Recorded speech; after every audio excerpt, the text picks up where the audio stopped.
Hi friends, எல்லாருக்கும் வணக்கம். எல்லோரும் எப்படி இருக்கீங்க? இன்றைக்கி நம்ம என்ன வீடியோ பார்க்க போகிறோம்னா, இண்டஸ் வேல்யூலேருந்து ஒரு சில ஐட்டம்ஸ்லாம் நான் ஆர்டர் போட்டிருந்தேன். அதோட ஓப்பன் பாக்ஸ் டெலிவரி ப்ளஸ் அதை கண்டிப்பாக 1 மந்த் யூஸ் பண்ணி பார்த்துட்டு தான் ரிவ்யூ போடணுன்றதுக்காக வெயிட் பண்ணி இந்த வீடியோ போட்டிருக்கேங்க. மறக்காமல் வீடியோ ஃபுல்லாக பாருங்கள். ஓகேவா? வாங்க வீடியோக்குள்ளே போகலாம். ரொம்ப நாளாகவே நான்ஸ்டிக்கில் யூஸ் பண்ணிக்கிட்டு இருக்கோம். அது ஹெல்தி இல்லைன்னு சொல்லி நம்மளே நிறையா வீடியோ பார்க்குறோம். ஏன் ஹெல்த்தியாக எதாவது ட்ரை பண்ணலாமே அப்படின்றதுக்காக தான் நான் இந்த தோசை தவாலாம் ஆர்டர் பண்ணியிருந்தேன். இது ஃபுல்லாகவே காஸ்ட் அயர்ன் ப்ராடக்ட்ஸு. இந்த தோசைக்கல்லில் என்ன ஒரு பெனிஃபிட்ஸ்னால், நம்ம கேஸ் ஸ்டவ்லையும் யூஸ் பண்ணிக்கலாம், இண்டக்ஷன்லேயும் யூஸ் பண்ணிக்கலாம். அப்போ ரொம்ப யூஸ்ஃபுல்லாக இருக்குன்றதுக்காகவே நான் அந்த தோசை தவா வாங்கியிருந்தேன்.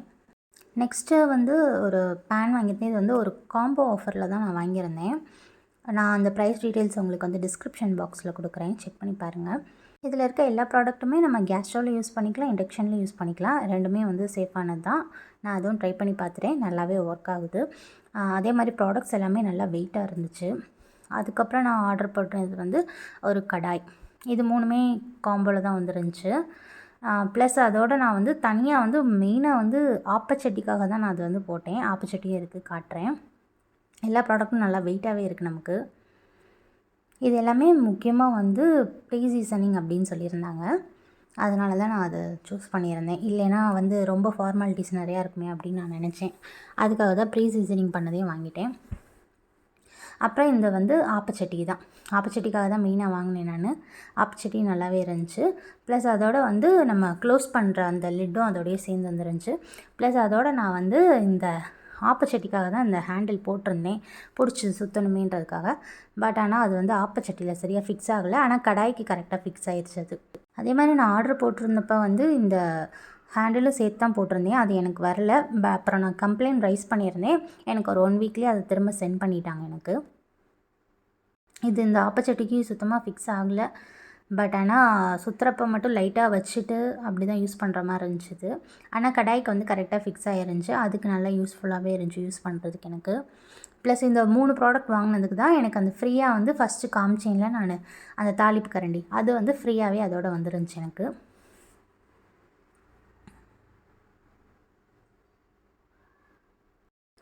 இதுதான் ஃபுல்லாகவே நான் வாங்கின ப்ராடக்ட்ஸு.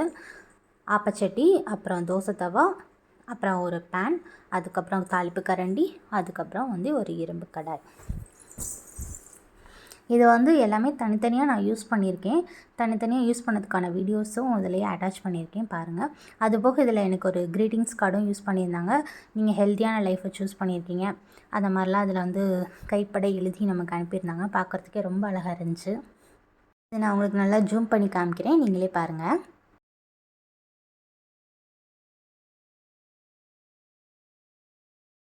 இதோட இன்னொரு நோட்டீஸ் இருந்துச்சு.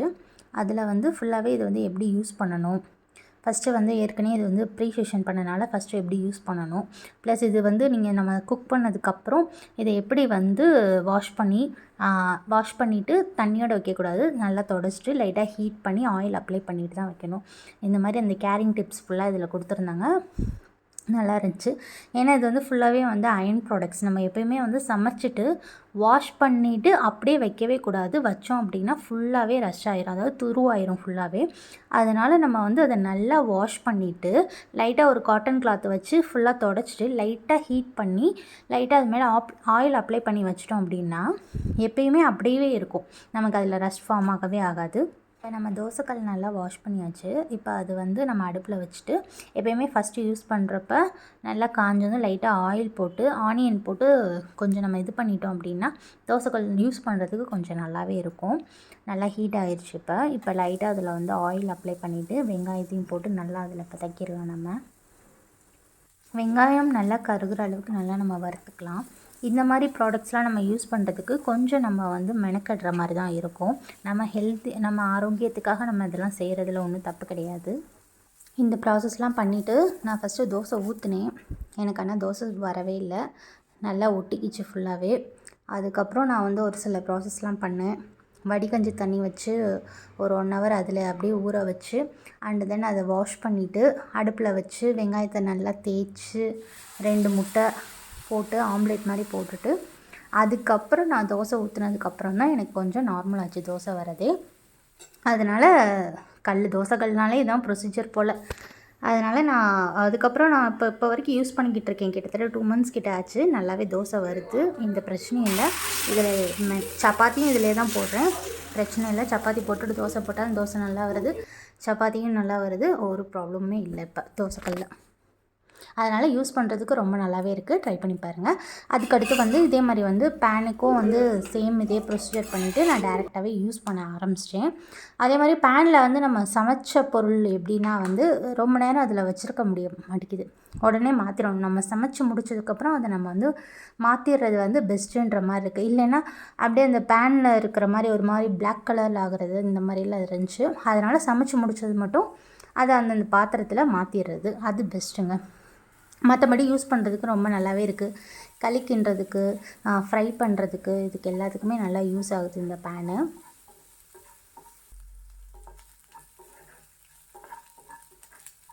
ஃபஸ்ட்டு இதில் நான் வந்து வெண்டைக்காய் தான் ட்ரை பண்ணி பார்த்தேன். வெண்டைக்காய் நல்லா வதக்கி அந்த இதிலே வந்து குழம்பும் வச்சேன். குழம்பு நல்லா டிஃப்ரெண்ட்டாக டேஸ்ட்டாக இருந்துச்சு. அதே மாதிரி வெண்டைக்காய் வந்து கலர் சேஞ்ச் ஆகலை, அப்படியே இருந்துச்சு. அப்புறம் இன்னொரு நாள் வந்து களி ட்ரை பண்ணி பார்த்தேன், எப்படி ஸ்டிக்கியாக ஒட்டுதா ஒட்டாமல் வருதா அப்படின்னு சொல்லி. நல்லா ஒட்டாமே வந்து நல்லா களி நல்லா வந்துச்சு. களி நல்லா டேஸ்ட்டாக இருந்துச்சு. என்னென்னா இதில் வந்து சமைச்ச எந்த பொருளாக இருந்தாலும் நம்ம கொஞ்சம் நேரத்தில் வந்து வேறு ஒரு பாத்திரத்தில் சேஞ்ச் பண்ணி வச்சிடணும். இல்லைன்னா அப்படியே கொஞ்சம் அப்படியே பிளாக் ஆகிற மாதிரி இருந்துச்சு. அப்புறம் ஆப்பம் ட்ரை பண்ணி பார்த்தேன். ஆப்பமும் அதே மாதிரி தான். ஃபஸ்ட்டு ஒரு 2 ஆப்பம் ஊற்றினேன், வரல. 3வது ஆப்பம் ஊற்றினேன், நல்லா கரெக்டாக அழகாக வந்துருச்சு. அதுக்கப்புறம் ரெகுலராகவே எனக்கு ஆப்பம் ஊற்றிக்கிட்டு தான் இருக்கேன், வந்துக்கிட்டு தான் இருக்குது, பிரச்சனை இல்லை. எல்லாமே யூஸ் பண்ணுறதுக்கு ரொம்பவே நல்லாயிருக்கு. நீங்களும் வாங்கி ட்ரை பண்ணி பாருங்கள். அப்புறம் கடாயில் வந்து சிக்கன் ட்ரை பண்ணி பார்த்தேன், நல்லாவே இருந்துச்சு. இந்த மாதிரி காஸ்ட் அயர்ன் ப்ராடக்ட்ஸ்லாம் நாங்கள் யூஸ் பண்ணதில்லை, அப்போ தான் ஃபஸ்ட் டைம் வாங்கி யூஸ் பண்ண போகிறீங்க அப்படின்னா அதை எப்படி கேர் பண்ணிக்கணுன்ற வீடியோ உங்களுக்கு வேணும்னா எனக்கு மறக்காமல் கமெண்ட் பண்ணுங்கள், நான் நெக்ஸ்ட் அந்த வீடியோ போடுறேன். வீடியோஸை ரெகுலராக பார்க்கணும்னா அதுக்கு நம்ம சேனலை மறக்காமல் சப்ஸ்கிரைப் பண்ணிடுங்க. முடிஞ்ச அளவுக்கு இந்த வீடியோவை உங்கள் ஃப்ரெண்ட்ஸ்க்கு ஷேர் பண்ணுங்கள், லைக் பண்ண மறந்துடாதீங்க. தேங்க்யூ, பாய். நெக்ஸ்ட் வீடியோவில் பார்க்கலாம்.